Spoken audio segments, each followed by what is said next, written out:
Welcome to The Explainer. Today, we're diving straight into something that is so deeply relatable, kind of heavy, and frankly, almost never talked about when it comes to leveling up in your career or even just in life. If you've ever felt this crushing, invisible weight of stress as you climb the ranks, or if you've realized that being the quote unquote adult in the room mostly just means you're the one who gets blamed when the Wi Fi goes down, well, I want to validate that for you right now. It is incredibly real. In this explainer, we're going to break down exactly why taking on more authority feels so exhausting, and much more importantly, how to structurally handle it so you don't completely burn out. It's the ultimate painful paradox of growth, isn't it? As you gain more authority, you get more mature, and you get more capable, you'd probably expect things to get a little easier. You might think you'd get a bit more grace. But instead, you suddenly find yourself in the crosshairs, taking the blame from literally every direction. If it feels like everyone is pointing a finger at you the second things go sideways, don't worry, you aren't crazy. It's actually a totally predictable part of the process. Section 1. The Burden of Rank and Absorber Dynamics. Let's really get into this. Our source material refers to this overwhelming phenomenon as absorber dynamics. So, as you step into higher ranks, your surface area for accountability expands exponentially. You're suddenly responsible for more people, bigger budgets, larger outcomes. But at the exact same time, your buffer for passing the buck, it shrinks to absolute zero. Think about it. When you were a junior, you could easily just say, hey, my boss told me to do it. But when you are the boss, or you're the anchor of a family, that buffer is just gone. If the project fails, or the family vacation turns into a total disaster, the buck completely stops with you. You become the ultimate absorber. Section 2, Execution to Containment, a fundamental shift. Now, here's where we absolutely have to reframe our mindset. If you're catching a lot of blame, it actually isn't necessarily a sign that you're failing or doing something wrong. What it really means is that your role has fundamentally shifted. Early on in your career, you lived entirely in the world of execution, right? You were doing the tasks, you were checking the boxes. But as you advance, you move into what we call containment. You're no longer just doing the work, you are managing the entire ecosystem. You're holding the space, containing the fallout, and managing the expectations for everyone else around you. And the true pressure of this role, it is entirely 360 degrees. Just think about where it comes from. From above, your boss or your board blames you because, well, you're the face of the outcome. It's your job to set the environment. From below, your team members blame you because you represent authority. You're quite literally a projection screen for their day-to-day frustrations. From the outside, clients see you as the ultimate escalation point. They pay for results, not excuses. And perhaps the most painful one, from your personal life. Family and friends have higher expectations of you, but you actually have way less time to give. Every single trade-off you make is going to get judged. It is absolutely relentless. Section 3. Sponge versus Prism. Handling the reality.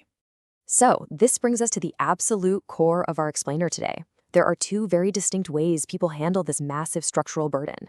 When the blame hits, you have to ask yourself, are you a sponge? Or are you a prism? If you act like a sponge, you just soak up all that dirty water. You take the blame personally, you internalize the guilt, and over time that just sits there and rots into deep resentment and chronic stress. Unfortunately, this is the default mode for a lot of highly empathetic leaders, but it is so incredibly toxic and it'll drive you straight to burnout. Instead, we have to aspire to be the prism. Think about how a real prism works with a beam of light. It takes in that raw beam, acknowledges it, but then breaks it apart into its components.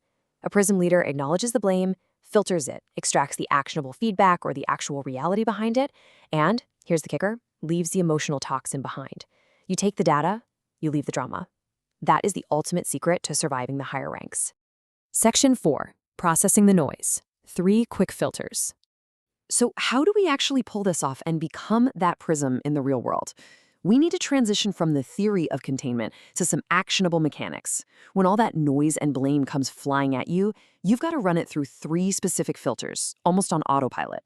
Step 1, is it feedback or projection? Step 2, is it within my locus of control? And step 3, protect the team and reframe to the top. Let's break these down real quick. Step 1 is absolutely vital. When someone is coming in hot, are they offering genuine feedback? Or are they just projecting? Feedback is a real, tangible gap in delivery. Maybe you missed a deadline or shipped a flawed product. If it's real feedback, you do your prism thing. You take responsibility, extract the data, and fix the system. But more often than not, it's actually projection. Projection is just someone discharging their own anxiety, insecurity, or helplessness. Like when a client screams at you over some tiny irrelevant font size change, they usually aren't actually mad about the font. They're terrified about their own looming budget cuts. And why do they take it out on you? Because you're the safest, highest target in the room. So you acknowledge their emotion, but you absolutely do not internalize their premise. You let that emotional toxin pass right through you. Moving to step 2. Was this within my locus of control? There is a super powerful rule you've got to remember here, and it's that owning everything is actually a form of hubris. As high achievers, we tend to want to take the blame for everything: the weather, the economy, massive supply chain failures, you name it. But you have to distinguish between your actual responsibility, which is your guidance, your decisions, and your effort, versus external conditions. Yes, you are absolutely responsible for outcomes, but you do not control every single variable. Stop trying to carry the weight of the universe. It's exhausting, and honestly, it's just inaccurate. Section 5, the heat sink leader, absorbing friction. The real magic happens when you synthesize all of this for the benefit of your entire ecosystem. And that brings us to our third filter, and this awesome concept of the heat sink. So in engineering, a heat sink is this part that absorbs and dissipates heat from a machine so it doesn't just melt down. A truly great leader does the exact same thing. You absorb that friction and heat coming from the board, the clients, or just the general chaos of life so that your team or your family can work and live without totally panicking. You're acting as the prism, taking that top-down criticism and reframing it into calm, constructive next steps. Let me tell you, it takes a remarkable amount of strength to carry that for other people. Which leaves us with this final, incredibly empowering reframe. Taking the blame doesn't mean admitting you are a failure. It means demonstrating that you are the person capable of taking responsibility to fix it. When you get blamed, it isn't because you're broken. It's because you're trusted. Very few people out there have the structural and emotional strength to be the shock absorber, to be the prism, to be the heat sink. That is exactly why the people in the higher ranks are the ones we rely on. So the next time the blame rolls uphill and lands squarely on your shoulders, I want you to ask yourself, are you going to soak it up like a sponge and let it destroy you? Or are you going to filter the noise, find the truth, and lead the way forward? Think about it. Thanks for joining me, and I'll catch you next time on The Explainer.